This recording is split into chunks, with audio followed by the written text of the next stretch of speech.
welcome to NCC News Online for Wednesday, April 6th. I'm Allie Wenner. 9 new police cameras are operating this week on Syracuse's west side. They're a new crime-fighting tool. While Police Chief Frank Fowler says they're doing a lot of good, some West Siders we talked to say the cameras are in the wrong place to do the most good. One man was too scared to talk on camera, but he said he thinks the cameras should be moved to the back streets that are more prone to crime instead of being located on busy intersections. And West Side business owners hope to see more cameras by the summertime when they think the most violent crimes are committed.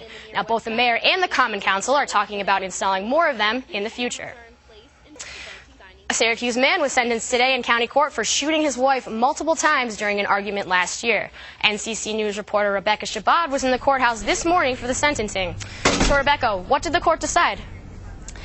Judge Anthony Alloy sentenced Cecil Torrance to 18 years in state prison for second-degree murder. Torrance tried to kill his wife at their home in early March 2010.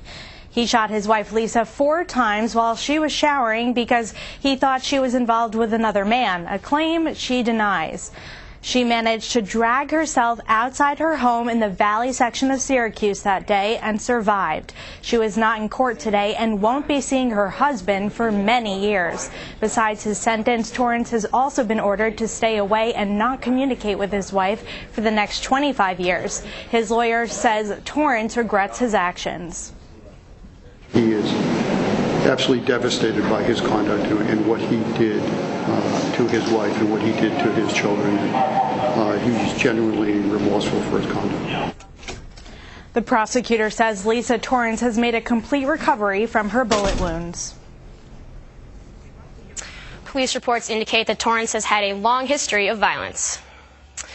A nearly $5 million budget cut could force the Syracuse City School District to make some major cuts. Superintendent Daniel Lowengaard told community members during a Syracuse.com live chat this morning that eliminating more arts and music programs is not out of the question. Lowengaard also said that he plans to cut only 500 jobs instead of nearly 600 as originally planned, thanks to an $11 million aid package from the governor. A grand total of 1,280 tickets were given out to Central New Yorkers last month for tinted windows. That's about 1,000 more tickets than were issued in March 2010. The crackdown is a result of the Onondaga County Traffic Safety Advisory Board's March campaign, which focuses specifically on tinted windows. Now, the police will be focusing on cell phone use and texting while driving during the month of April.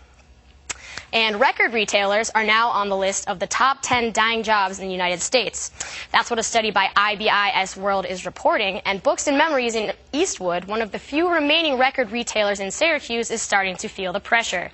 In addition to competition with online downloads, the store is seeing fewer customers because of restrictions on parking issued by the city of Syracuse.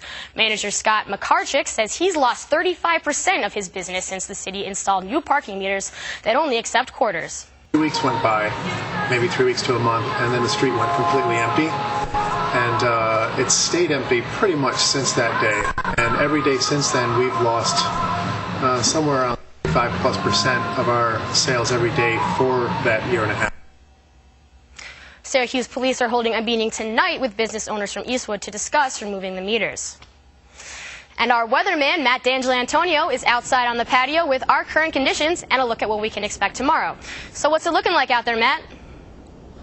Well, a little bit misty out here right now, Allie, and this is going to continue on through the rest of the night. Fortunately, though, it should taper off later on this evening. Right now, outside here, it's 48 degrees, as you can see on the screen. A little bit windy out here as well, but again, the rain should taper off as we head on into the evening. Tonight, going to dip down to about 32 degrees with a 50% chance of precipitation. 32 degrees, and then tomorrow we're going to get up into 55 to thereabouts. Around 55 degrees and no chance of precipitation tomorrow, which is excellent. You got to love that, be able to get outside, maybe get an early start to your weekend. So again, a little bit of rain right now, but not to worry, should taper off by the end of the evening. Now back to you down in the studio, Allie. And that will wrap it up for today's edition of NCC News Online at 4 o'clock.